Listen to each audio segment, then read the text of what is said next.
Good afternoon, everyone, and thank you for attending today's Broker to Banker workshop, sponsored by Calix Software and Broker to Banker Consulting. Before we begin, a quick legal disclaimer for you to review after the presentation today. Also, just want to point out the chat feature in the control panel. We will have people answering your questions live, and we will also have time at the end of today's presentation to answer any questions. Of course, anything we don't get to, we will reach out to you directly after today's webinar. One more thing I just want to make you aware of is a downloadable handout also available in your control panel above the chat feature. Our first speaker today is Sean Stevens, President and Chief Legal Officer of Metroplex Mortgage Services, Inc., and founder of Broker to Banker Consulting. Sean founded Metroplex Mortgage in 2001, and since then has grown the company into a top-ranked USDA lender licensed in 4 states. Sean founded the Broker to Banker Consulting practice to assist entrepreneurial mortgage professionals like yourself who want to climb the mortgage ladder by transitioning from broker to banker. Sean also holds a CMB designation and is a licensed attorney with the state of California. Janice Smith is our next presenter, and Janice is a national sales consultant with Calix Software, whose primary focus is the company's enterprise-level LOS path. Janice has been with Calix for more than 10 years and has managed more than 4,000 customer accounts throughout her tenure. Janice is a mortgage industry veteran with more than 20 years of experience. Before joining Calix, Janice was on the origination side of the business and was a compliance manager for a multi-state lender, and earlier in her career, Janice was consistently a top-producing LO. Having spent a significant portion of her career on the origination side, Janice is keenly aware of the role technology plays in originators' business development. Now, just a quick overview of today's agenda. We're going to start with an overview of today's evolving market conditions, then move on to the benefits of transitioning from broker to banker, focus on some perceived risks associated with mortgage banking, and then wrap up with some risk mitigation techniques. So, who should be attending today's presentation? Well, it's brokers and top producing loan officers and business owners, those considering the transition to non-delegated and non-delegated correspondents looking to expand, lenders seeking agency approval, FHA-approved mortgagees, and mortgage bankers seeking risk mitigation techniques. And with that, I will pass it off to Sean. Thank you so much for that introduction, Amanda. And first off, I want to thank Janice and the entire Calix software team for bringing this webinar at such an opportune time in the market. It is amazing to have such an LOS partner in the broker world, then also continue on the journey to help that same broker evolve into a mortgage banker. I'm especially excited about today's webinar because although I've heard broker to banker presentations before, it has not been from the actual originator's point of view who has made the conversion.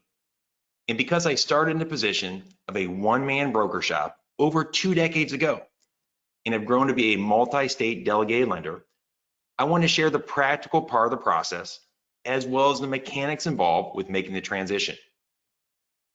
Now, keep in mind that we have professionals with various levels of experience attending, and content has been prepared to reach as wide of a group as possible. If you do have any scenarios or questions that we do not cover today, please reach out so we can promptly address. Now, as a quick recap of where we are today, through data provided by the MBA in its annual Mortgage Bankers Report, this clearly shows the timeline of our highs in 2020 and how that began to quickly dissipate as we move through 2021 and into our current market today. As a result, many industry professionals are looking to make the transition from broker to banker and begin delivering loans through the business channels of non-delegated and delegated delivery. Now, as we get started, it is important to remember this is not about mortgage broker versus mortgage banker, because either business channel can be extremely successful, with many already working in a hybrid capacity as both a broker and a lender. So let's quickly compare and contrast the following definitions just to lay a foundation for what we'll be discussing today.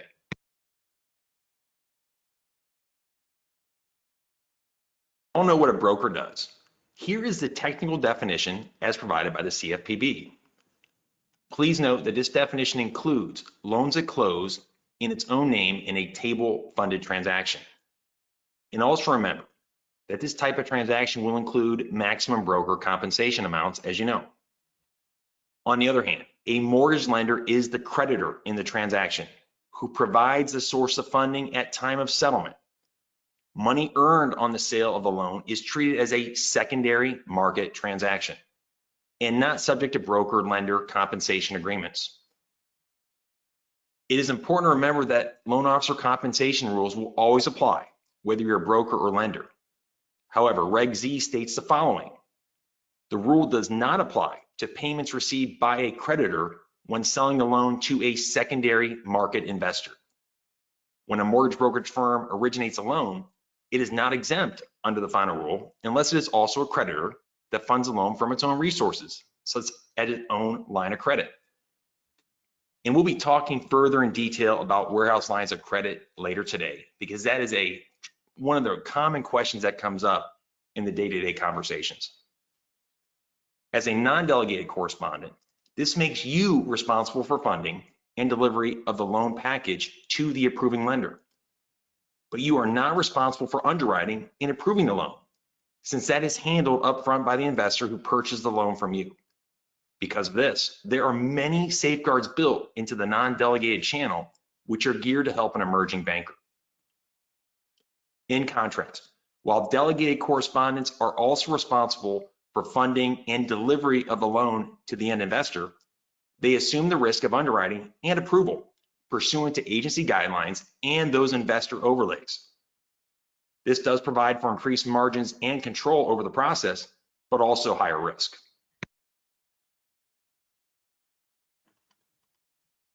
Next, under improved pricing considerations.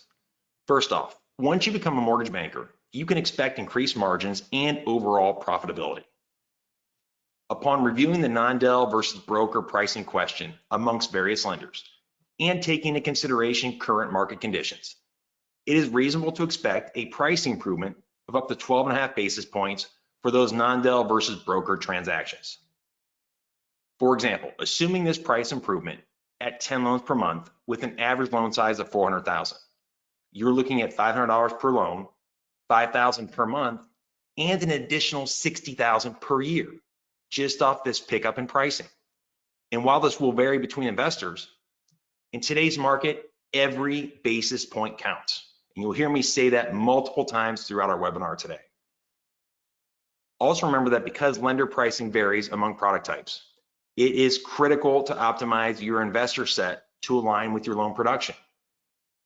For example, maybe you're focused on the jumbo market or possibly VA.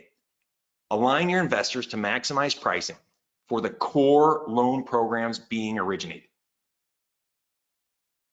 And once the investor set has been established, how do you quickly obtain product pricing from each of those sources? A loan product pricing engine can help improve efficiency and take your business to the next level due to its automation and ability to integrate into your LOS, along with providing that real-time pricing and investor selection. As I mentioned, every basis point counts, and this shows you how to drill down and maximize profitability on a loan level basis. Personally, I also love this because it acts as an additional safeguard, since it can also be used as a product eligibility engine with overlays built in for each specific investor. And unlike pricing with one particular investor from within their portal, where you are almost captive to them, a pricing engine pulls data from all of your approved investors for you to make an informed decision as to pricing. For rate locks, delegated accounts may elect to deliver under either a best efforts or mandatory basis, while those non-delegated lenders will typically utilize locks directly with investor and then deliver those loans under best efforts. And as you can probably imagine, integration into your LOS is critical to maximize efficiencies. And thankfully, the Calyx team has made this process seamless. Now, I'd like to bring in Janice so she could help with sharing some visuals on how the pricing engine works from their side. Thank you, Sean. I would love to share how Path very quickly and seamlessly will allow the user, typically the originator, to review the rates and terms eligible for each borrower's loan. So when using one of the integrated pricing engines, it will allow the lender to check pricing with multiple investors at the same time to compare the rates. There are no limits to the number of times a loan can be run to check pricing. And as you mentioned, will act as an eligibility tool for determination of the loan program when displaying the rates. So having quick access to the PPE is extremely advantageous, especially during a highly volatile market, assisting the lender to monitor the market changes throughout the day when determining the best time to lock the loan. So let's look at an example of what happens running the pricing engine in PATH right now. On the product and pricing screen in PATH, when the pricing button is chosen, a light box will appear, which includes the information necessary to obtain the eligible rates. With all required data included on the screen, just click the Submit. This will automatically make the connection from the file in the LOS or in PATH to the integrated PPE. The following light box will appear with all the eligible and ineligible products. This information comes directly from the pricing engine providing real-time rates. So the lender would choose the investor and rate for the borrower from the list displayed by clicking the radial button next to the product and then the select button at the bottom of the screen.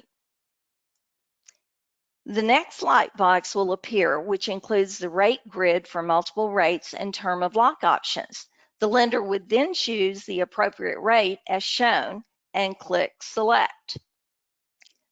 This will actually provide both the rate and loan level price adjustments applicable for the originator or user to see and confirm how the net price is determined. If this is the correct price, and they are ready to request the lock, they can simply click OK. By selecting the desired rate, the system will automatically push the rate, the program parameters, and the product code data back into the loan file. As you can see in this example, this product code is very important when ordering the documents directly in PATH from the user's document vendor. The product code identifies the loan package of documents specific to this loan to generate both the initial and/or closing documents for delivery to the borrowers and the title or settlement agent. That is just how simple it is in this software. So it makes the pricing process more efficient and accurate. Back to you, Sean. Thank you, Janice, because those are all great examples that demonstrate the efficiencies provided within PATH. Now, upon transitioning to a mortgage banker, this will provide not only improved pricing, but more control over the process, which allows you to gain that valuable purchase money market share that everybody is seeking, and brand yourself as an expert in one of the many specialty areas listed below. Now, speaking from experience, I know the value of a niche, because once you're able to establish and create a niche, this opens the door to new business opportunities. This increased control and faster loan cycle is critical for converting purchase money business, because as we all know, time can kill both deals and those valuable referral relationships. As the lender, you have more control over the process and are not subject to the same turn times as you would be in the broker channel. Establishing your position now is critical for both long-term growth and protecting margins, because the tidal wave of increased loan officer competition is already here. To help demonstrate this point, the following data and chart have been provided through the Conference of State Bank Supervisors 2020 MLO report. At year-end 2020, there were over 688,000 active state MLO licenses. At that point, this was cited as a record MLO population, which marked an increase by over 21% from the prior year. And you cannot forget about the other almost 400,000 active federal registrants in that same year. And this is not even taking into consideration data from the 2021 numbers that have not yet been released. And as we transition on to MLO retention and recruitment, with the above mentioned benefits of improved pricing, more control over the process, branding through niche products, and opportunity for increased purchase business, transitioning to a mortgage banker can also provide that increased ability to compete for new and both retain those existing producing LOs. If you as the lender will be providing the mortgage banking platform needed for their success, why would they need to go elsewhere? Improved efficiencies will also help reduce staff turnover and create a culture of stability. And last but not least, offer competitive and compliant loan originator compensation plans. If you do decide to take the step and grow with additional loan officers, remember, including your business analysis, loan officer scorecards. This will help you better track profitability and production statistics, such as units per product type, tracking leads generated, pre-approvals, applications, closed and denied files. Remember to organize your databases in your CRMs and LOSs accordingly. Underwriting touches per loan file submitted. And once you've established proper benchmarking techniques, then you can factually determine if your compensation plan needs to be more aggressive, more conservative, or even if that loan officer is a good fit for your company. Now, under operational advantages and control of the process. I had previously mentioned these benefits, but what does the control actually apply to? Over the years, I have heard many times that brokering a loan is easier. And frankly, I find this especially hard to believe due to all the extra steps involved with coordinating everything through the lender from the initial LE, appraisal, change of circumstances, CDs, and even getting the closing documents just delivered to the settlement agent. And how many times has the lender sent out an LE that has exaggerated costs listed that made you, as the broker, spend extra time talking to the borrower just to simply re-explain the estimated cost you had already discussed? While all these items are out of a mortgage broker's control, once you are a mortgage banker, you are in control of the initial disclosures, loan estimate, change of circumstance, preliminary CD and closing documents. No more need for dual disclosures. And for those of you that are strictly relying on the lender to deliver your broker disclosures for compliance, that is a topic for an entirely different webinar. In addition to the disclosure process, you also have the crucial ability to control when the appraisal is ordered. In a tight market, it is critical to order the appraisal as quickly as possible in order to ensure transactions stay on schedule, while at the same time being able to deliver a repeatable, referable level of service. Additionally, what many don't realize is that once you become a mortgage banker, you have more flexibility with issuing lender credits. For example, if an unforeseeable issue comes up that requires additional cost to the buyer, as the mortgage banker, you now have the direct ability to issue a lender credit to cover that cost or even to absorb an extra expense, such as in a lock extension. This allows you to keep the transaction on track, maintain high service levels with your referral partners, and reduce the cost to your clients. And our next slide deals with the loan closing. Now, this is a common question that we receive.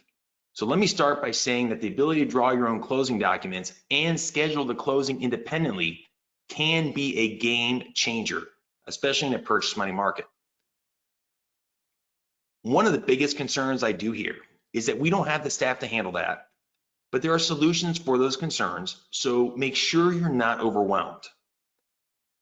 Also, do not fall into the trap of having the end investor approve your loan, deliver the closing documents, and also potentially be the warehouse line. This takes away from the closing autonomy you've created and restricts your ability to obtain the best pricing with a variety of investors. It's important to understand that there are a variety of doc prep options available as well. As mentioned above, some investors do provide support to help you with the process. You could also like to have a dedicated closer on your team, but another alternative is to be able to outsource the closing and post-closing aspect to a third-party fulfillment provider who can order and deliver closing documents, request a wire from the warehouse bank, and coordinate loan funding. They can also assist with post-closing document requests, such as final title policy, deed of trust, and more. It is also important to note that you can list this charge on your disclosures, so it becomes part of the borrower's settlement charges. And as mentioned before, LOS integration can once again serve a critical part to help preserve doc order integrity, as well as having one that can build out integrations. And I'd like to have Janice join us again to help further explain some of the various ways that Calyx software is able to assist with both the loan disclosure and closing doc process. So, Sean, speaking directly about the possibilities for the integrated partners specific to disclosures in PATH, this can be handled multiple ways or by multiple people designated by the lender's workflow, which is established by the role and the permissions of that role. PATH provides all the federally mandated documents, including the LE and the CD, if this process is done by your internal staff. Or if the document vendor will generate and disclose the documents, ordering is done directly in PATH that pushes all loan data information to the integrated document vendor to generate and send to borrowers or the settlement agent. These documents will automatically return to the document depository of the file in the software after they are e-signed by the appropriate party. I'm certainly happy to set up a call with anyone that would like more information or to discuss further how this would work for them. And if time permitted, there's much more detail I would love to share about all the integrated vendors and services in PATH. However, I suppose we must move along now. Thank you for that feedback, Janice. And on this next slide, I want to quickly provide a visual of the benefits of vertical integration. This occurs when one company combines two or more stages of the production that is normally operated separately. As you can see here, combining these critical stages of the loan manufacturing process, from origination to underwriting through loan purchase, can provide the correspondent with more efficiency and thus increase margins. As the mortgage banker, remember, you need to be aware of systems and processes from origination through loan purchase, not just loan closing as you would as a broker, which is yet another reason why a fulfillment provider may be a good solution for you. And through vertical integration, a correspondent is then able to create a faster loan cycle from origination through loan purchase, which can result in the following, such as improved service levels with reduced processing and underwriting times, reduced dwell time, because getting that loan off your line is so critical. You do not want to receive what is called a principal curtailment. A curtailment request from a warehouse lender occurs when a loan dwells on the line for too long, whereby the correspondent will be required to make payments reducing the principal balance until the loan has been purchased. A faster loan cycle also reduces the amount of exposure a correspondent has to interest rate risk. All of these factors that result from a faster loan cycle contribute to increasing margins, improving the bottom line, because as I mentioned before, and I'll say it again, every basis point counts. And if you've not yet done so, having a loan origination system that has reporting capability allows you to run real-time loan cycle metrics and benchmarking analysis. This can provide insight into metrics such as volume by product type, profitability per loan, cost to originate each loan, your dwell time per investor, how long is it taking them to purchase a loan, and then also your contract to close timing. I do see originators taking the time to benchmark their end production, their closed data, but I do see a gap in originators taking the time to build out the benchmarking systems for their pre-application, their application, pre-qualification type models. On our next step, we have production flexibility. So how much infrastructure do you really need? Although this may be a common concern, many of you already have the foundation needed to take the next step. Initially, you will need to be approved by a warehouse bank. At some point, it'll be ideal to have at least two of those lines. It is important to know if your state requires a separate lender license to become a banker, because closing loans as a lender under a broker license can cause serious compliance and legal ramifications. And does your state have any specific net worth requirements to be aware of, or do they have any surety bond requirements? Once you become a banker, you have flexibility to grow your production team due to the increased profitability and control you'll have. Now, if you want more direction on how to build your team and incorporate workflows, we'll be covering that more in part 2 of this webinar series. And common structures that you will look at include the team approach, where there's a rainmaker leading the production, a loan officer model, which includes multiple producing originators, and expansion through branching. And of course, you need to have an LOS that will provide the ability to scale as your business grows. Janice, could you join us again to help provide some examples on how PATH is able to integrate with a variety of vendors in a mortgage banker's tech stack? Absolutely, Sean. So the categories of services specific to PATH, as you mentioned earlier, using our integrated vendor partners, as indicated on this slide, for order and receipt of service or documents is a key component for efficiency and accuracy of the loan cycle process in the LOS. With a multitude of vendor partners providing services, the user never has to leave the PATH LOS to complete their task. Having a role and task-specific checklist helps to keep everyone on track, helping to minimize repeat of tasks or even numerous follow-up. To make it even sweeter, having a system that also has automatic date and time stamp is key to documenting for the compliance of actions taken. When something has occurred and anyone with access to that file can see the progress of the file in real time. Back to you, Sean. Thank you again, Janice. And up to this point, we've talked about the many benefits, but I also get common questions about what are the risks, Sean? What risks am I going to have converting from a broker to a banker? Let's start by reviewing the operational risk associated. So your mortgage loan purchase agreement, commonly referred to as your MLPA or your LPA. Be on the lookout for increased reps and warrants. Make sure to review any repurchase and indemnification clauses. It can be possible to negotiate agreements with your investors. Above all, read and understand both your loan purchase agreement and the seller guide, because if a loan does go south, these will provide a roadmap to the next steps of what will occur. And on a personal note, before I became an attorney, I always wondered how much of these one-sided forms could actually be negotiated. And we will talk more about this in the risk mitigation section. Also, you want to look at appropriate staffing and communication, closing, funding, post-closing, and for those delegated lenders, underwriting and secondary. Be prepared for policy and procedures, but once again, do not get overwhelmed because there are many vendors in this space which can assist in the process. Be prepared to have an organizational chart because this may be required by investors, compliance audits, warehouse banks, and state audits. Also, workflows through your LOS can help streamline the communication process. And I'd really like Janice to join again to help demonstrate for all of us how a workflow within your LOS can help improve origination efficiency.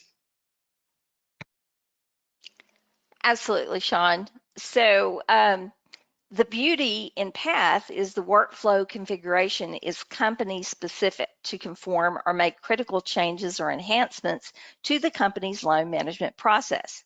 So our professional services team assigned to each company will take a deep dive of their processes of file flow and even make suggestions how this software can assist with each company's file management process. In addition, the design concept of PATH is scalable, allowing the customer to make changes, additions, and even revise their workflow, permissions, and processes if they choose to do so. So this allows a company to expand, grow, or change as needed without the daunting task of searching for another LOS. Some companies have 2 or 3 roles, while larger organizations may have 10, 15, or more roles. There are no limits to the number of roles, the business units, contact database, etc. using PATH. And PATH is also very flexible for monthly subscription fee, allowing the customer to choose between a per user per month or a per closed loan model. What works best for your company to control your monthly cost? In addition to those workflows, make sure, as our next bullet point, make sure you have the E&O, fidelity bond, and those surety bonds where applicable. And another topic that's commonly forgotten is interim servicing. The correspondent must have systems and controls in place for the proper handling of any payments from the borrower until that loan has been purchased. Depending on when the loan was purchased and when the first payment is due, the mortgage banker may need to collect payments, which are referred to as interim servicing. While these may not be difficult, remember to have 1098 reporting for prepaid interest and any first payments collected.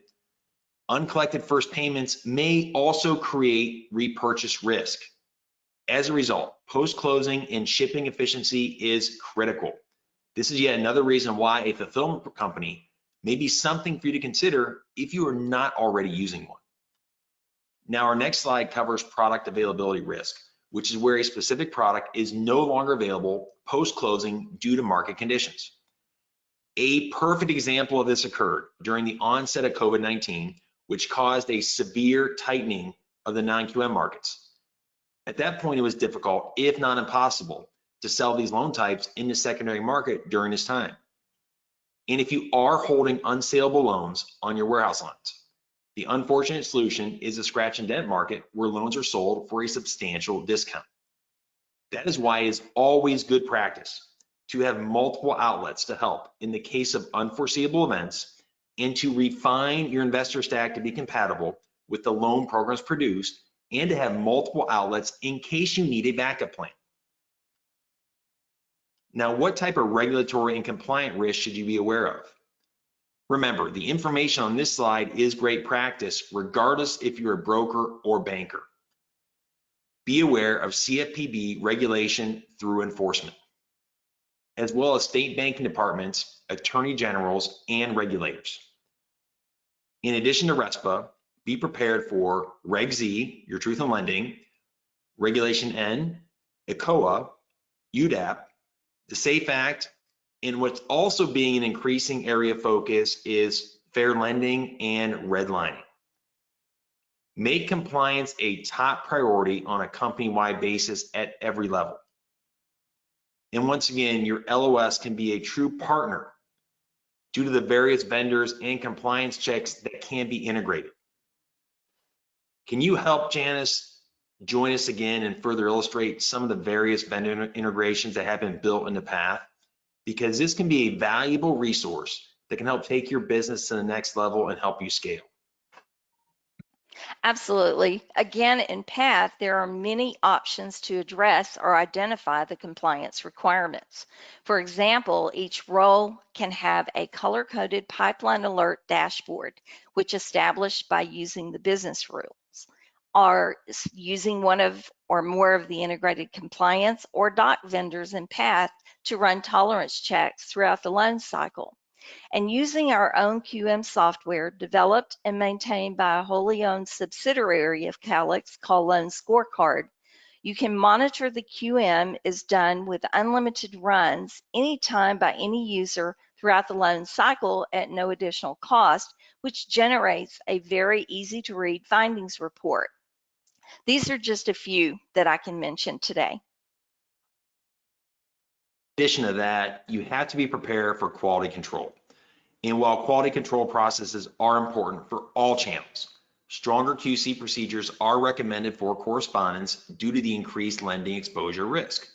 Examples can include, but are in no way limited to the following: full compliance with underwriting guidelines, employment, income, and asset verifications, appraisal validation tools if needed, and what is also a critical part of the process is having an undisclosed debt monitoring service in lieu of a hard inquiry.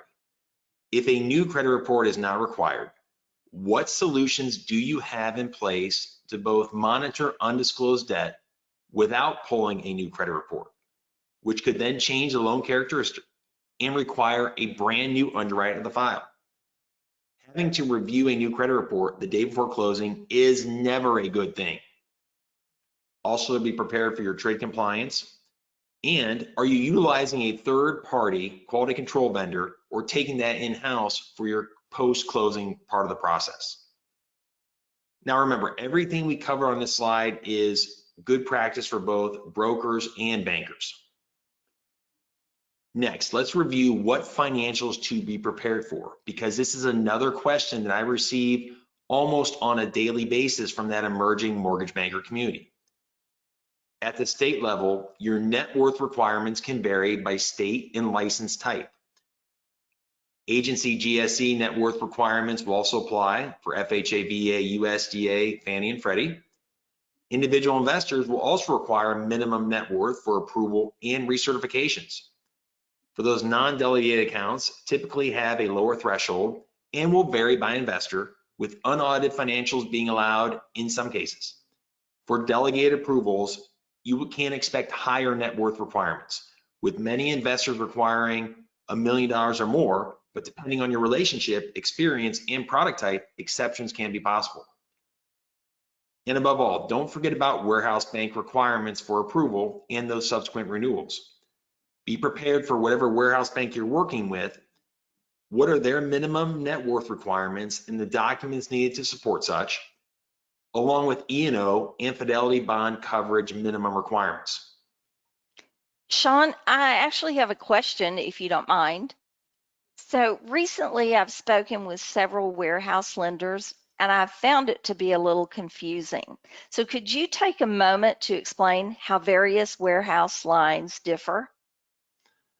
By all means, you hit the nail on the head, because so many of those emerging correspondents have that exact same question, where warehouse lines, they can differ in many aspects from their overlays, which could include minimum credit scores, eligible products, their net worth requirements, minimum line sizes, and also sublimits for certain products such as construction lending.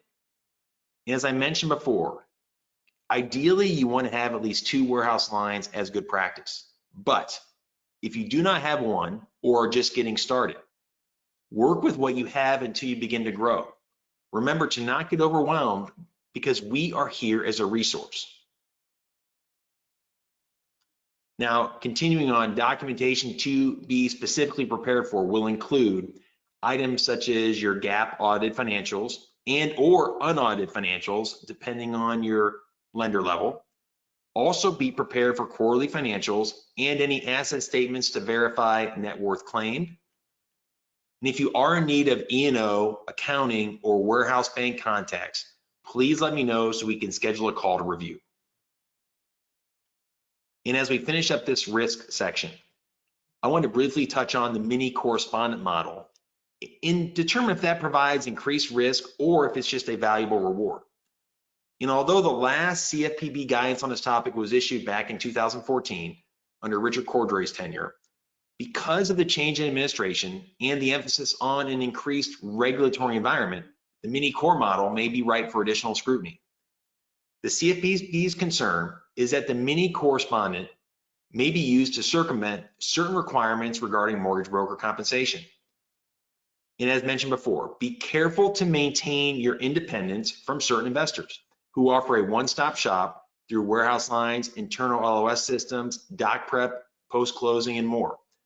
Although this offers convenience to the emerging banker, there are also potential unintended consequences from the reliance on one investor, much like a broker has with the lender. I provide some various factors to be considered when analyzing this type of structure. Remember, this is not to scare anyone, but just so you are aware of what regulators may take into consideration. If you have any further questions on this topic, please reach out so we can assist. Now that we've addressed the risk, let's also explain how we can mitigate those risks through proven techniques. Please understand that there is not a silver bullet to eliminate all of your risk as a mortgage banker, but you can significantly reduce the risk through prudent business practices. First off, let's discuss negotiating the loan purchase agreement, which I touched on before. Insofar as reducing your liability, make an attempt to negotiate these agreements. Although they are generally one-sided in favor of the investor, if you can negotiate even small changes, they may be able to provide a cumulative benefit. Key points to remember include: an ideal time for negotiating is during initial approval or recertification. Not always, but I've found those to be ideal times. Your volume of business dictates negotiating leverage. Generally, the more volume you do with an investor, the more accommodations can be made. But remember, even if it's a new relationship, even a minor adjustment can provide value. Also understand that the loan purchase agreement controls over your seller guide. You want to look at language focusing on materiality, as well as notice periods. Look at negotiating for increased time periods for providing notice. Also be on the lookout for unilateral versus mutual attorney fees provisions. And be certain to read through and understand all sections, including those related to indemnification and repurchase. Also be aware of your loan officer compensation and employment agreements. Above all, those comp plans must be compliant. A quality employment agreement will detail key terms of employment, such as job descriptions, duties, hours, privacy expectancies, conduct, etc. These can help to avoid future problems that occur down the road, such as through audits, terminations, resignations, and more. Also review any non-solicitation clauses you have on file. In this section right here, truly begs the question if you were paying your LOs by 1099 or W-2. This in itself can be another topic for an entirely different webinar. But if you have questions on this, please let me know. We can take that offline. And also look to establish loan level loss reserves. This can help protect in the event of early payoffs, early payment defaults, litigation, and other unforeseeable expenses. Now I want to cover if your organization truly has the proper coverages it needs to protect against loss. Let's start by talking about E&O coverage. There are two types of E&O coverages for mortgage bankers. Mortgage E&O policies needed for GSE and warehouse bank requirements are limited to coverage for items such as failure to obtain or maintain insurance or pay real estate taxes, while a professional services liability policy includes coverage for those negligent acts and errors and omissions which arise out of your professional services as a mortgage banker. With that being said, many lenders, brokers, make the mistake to think that this type of coverage applies to all aspects of what you do, including repurchase requests. However, this is generally not the case since these policies also include many exclusions within them in many cases. Your fidelity bond covers employee dishonesty, theft, and fraud. Look at improper personal financial gain by an employee with their intent to defraud the employer. And then you can also discuss discounted loan loss or directors and officers liability insurance with your insurance broker if those may apply. But I also want to point out cyber liability. This is an increasing area of liability due to the various data breaches that you see on a daily basis. This protects the lender against theft, loss, or the unauthorized disclosure of a customer's personally identifiable non-public information, along with other areas of protection.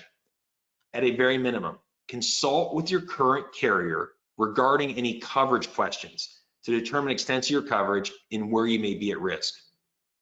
Now on this slide, I've included a declarations page screenshot to show as an example what a sublimit is compared to a total policy.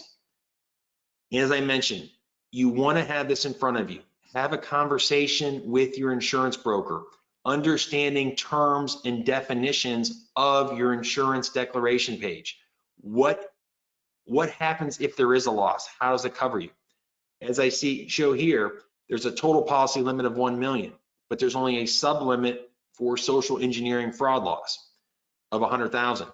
Know what the definition is what are the differences between your total policy limits as well as any sublimits on your policy. So on our next slide, we can all agree that whether you are a broker or banker, nobody wants to go through the audit process.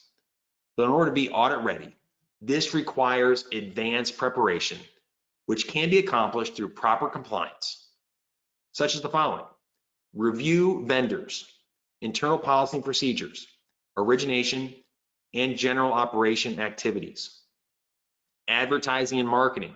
Have a folder which includes websites, blogs, social media, office signage, anything that would be considered marketing and advertising.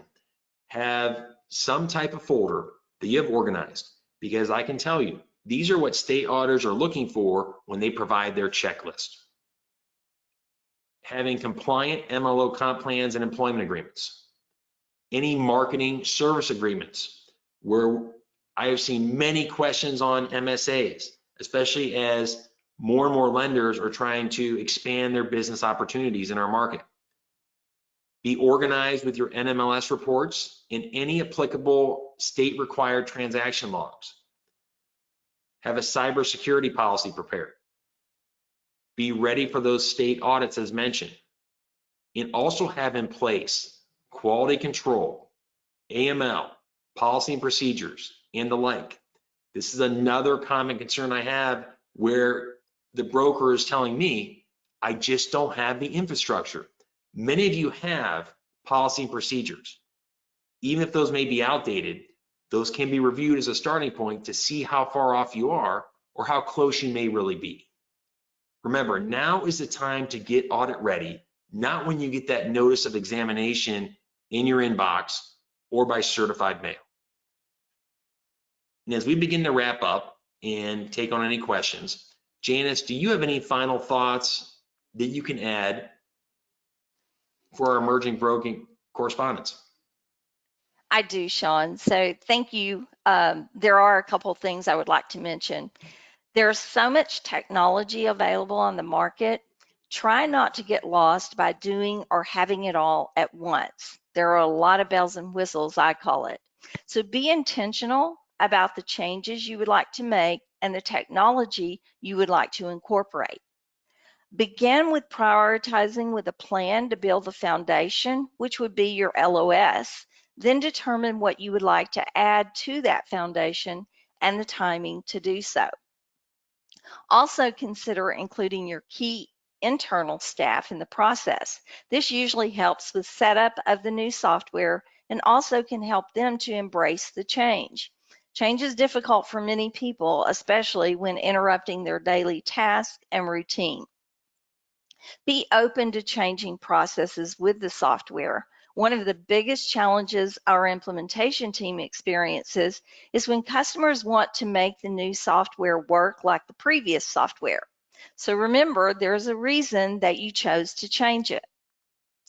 And last but certainly not least, Sean, the information that you have provided today has been extremely informative and so well presented. I want to thank you for allowing Calix and me personally to participate in this webinar series. And as you just mentioned about being prepared for audits, I would like to leave with one last thought. I believe that relationship preparation is key as well. What I mean by that is don't wait until a crisis occurs to seek out a professional, whether it's legal, accounting, or whatever it may be. Consider and intentionally establish those relationships with key individuals such as yourself before it's needed. Generally speaking, having that professional you can go to at a moment's notice that you trust, and even more importantly, that is familiar with you and your business practices, can help eliminate a lot of sleepless nights. So having had the opportunity to work with you for the past year, Sean, with your knowledge and expertise, I can honestly say without hesitation, you would be an amazing person to have in anyone's corner. So if I decide to become a broker to banker, without a doubt, you will be my first call. That's a promise. Thank you, Sean. Again, I want our listeners to know, I am not immune from the whole LOS transition. We recently took those steps and made the transition where we were on the point Calix product for so long. I maximized that to the most it could be made. And upon looking at various vendors, I came across Path and reached out to Janice. This is, gosh, going back to last year. And of course, there are questions as you go through. And I want to underscore the importance of having a dedicated team around you during this type of transition. The team at Path has really worked with my team at each step of the way and build in the type of flexibility we need to continue to grow in our various business channels. As we wrap up, I wanted to share with everyone some of the many services offered by broker to banker consulting. And remember, you can just call, text, or email and schedule a 30-minute complimentary strategy session where we will analyze your situation and establish a clear banker transition plan. And also thank you, Janice, as well as the whole Calix team for providing this platform, which allowed for this presentation today and getting the content out there. And with that, I do have a couple of questions that have been posed. One of them being, could you explain further why it is necessary to have 2 warehouse lines? Yes, that's a great question. Now remember, you don't need to have 2 warehouse lines out of the gate. I spoke with people who have inactive lines who don't even have 1 warehouse line. Start with the basics. Grow your volume until you need to have a second one.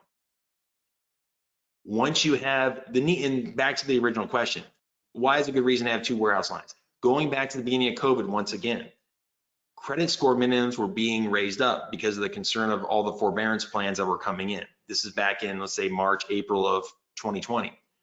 Warehouse banks were arbitrarily establishing minimum credit scores for various programs.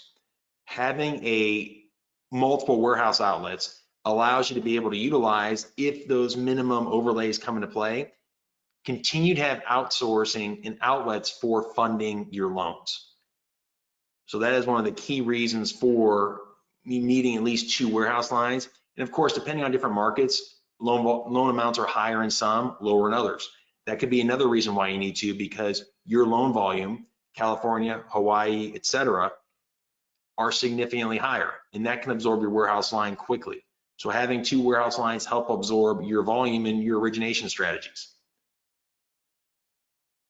Additionally, here's another question, let me see. Cybersecurity, is it a requirement for warehouse bank lenders? Okay, not normally. I don't see cybersecurity being a requirement for the warehouse lenders, but keep in mind, as I mentioned before, the data breach that you see on the news, you don't want to be one of those data breaches, because if there is a data breach, that extends to the affected consumers in whatever state they're in. And those states apply their individual data breach notification laws. So having cybersecurity can help extend resources to you to cover that and help from a financial standpoint, allowing you the resources that help mitigate that as much as possible. And also what another common concern is on that data breach is your loan officer pipeline theft. When loan officers independently take loans from your office, this is a mortgage company owner's worst nightmare. You wake up one day, an entire branch may have defected and went to another lender. Believe it or not, all those files contain that personally identifiable information, and that in itself is a data breach. So you must be really aware of your team, how your business organization is set up, and having the right policies, procedures, insurances, having all those lines of defenses in place to help prevent against the unforeseeable and what many of us think could be the unthinkable. And additionally, I see here, how long will it take to convert from broker to banker? Okay, that is a really on-point question as well, because the conversion time really varies on each individual person, depending on what kind of infrastructure they have. Do you already have the state licenses? Okay, maybe you're operating under just a broker license. If that is the case, then you need to be prepared for whatever state you're getting licensed in. Does that state also require an additional lender license for you to be able to use your warehouse line and fund those loans in your name? For example, I'll give you just a quick comparison. Texas has their mortgage company license where you can broker and be a lender under, so nothing separate there. Florida, on the other hand, has their broker license, a lender license, and a lender license with a servicing endorsement on it. So know the state you want to work in, understand the timing for that, and if you are operating in multiple states, maybe the goal is let's get licensed and set up in one of the states that has a more straightforward path, so you can begin your lending operations in full, and then begin to also incorporate additional states that may take a little bit longer at the same time, because you can still broker in those states where your license is, and then you can begin your lending and your banking in the other states upon getting those licenses. So I think that's a great question as far as how long is it going to take. Also, depending on the license, you got to keep in mind, do you need to get audited financials, or can you work with unaudited financials? Also checking with your investors that you're set up with, because that's another thing that goes into this. Who are the investors that you're going to work with? And that ties into some of the many questions I receive, who are your best investors? So the ones that are going to help you grow, provide competitive and strong pricing, and be that partner in your mortgage banker transition as you grow from broker to banker, or even non-delegated to delegated, which I've experienced both personally, going up the broker ladder, broker, establishing warehouse lines, getting your non-delegated relationships, and then eventually if you can outgrow that, then you take the step to become delegated, but really focus and take it step by step with the process. And that leads me to another, as I expand on that, do not get overwhelmed with all the details. Put a roadmap together, and that's what I help our clients with. I help putting the roadmap together, whether we're talking about origination strategies, how can we increase volume? Maybe we're talking about the mechanics. How do we get the mortgage banking platform updated, upgraded, and into position, or a combination of both at the same time? Because I know the concerns. Sean, I'm working, I'm originating. How am I going to cover all this plus bring in loans, especially in our market? That's significantly where I come in, because I know from your perspective what the pain points are. And whether you, the big thing out of this whole presentation for a takeaway of it, use it as a roadmap. Do not get overwhelmed. You have checks, balances, and key points to be aware of as you go through. And just mostly, as I'll say it again, every basis point counts. You want to maximize profitability, maximize your control, and expand your niche product offerings and improve on those relationships. If there's any other questions I did not get to.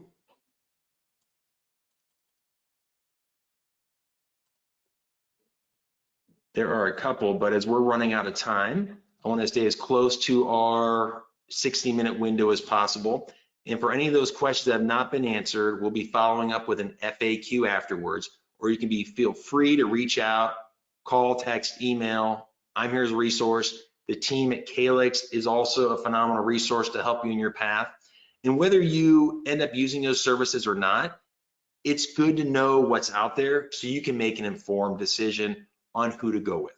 For example, when I was looking at making the LOS transition, I interviewed with multiple presentations, conference calls before I ended up with Janice and the Path team.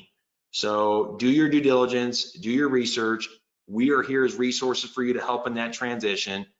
And any questions in the meantime, let us know. But I want to wish everyone a phenomenal day and look forward to hearing from you all.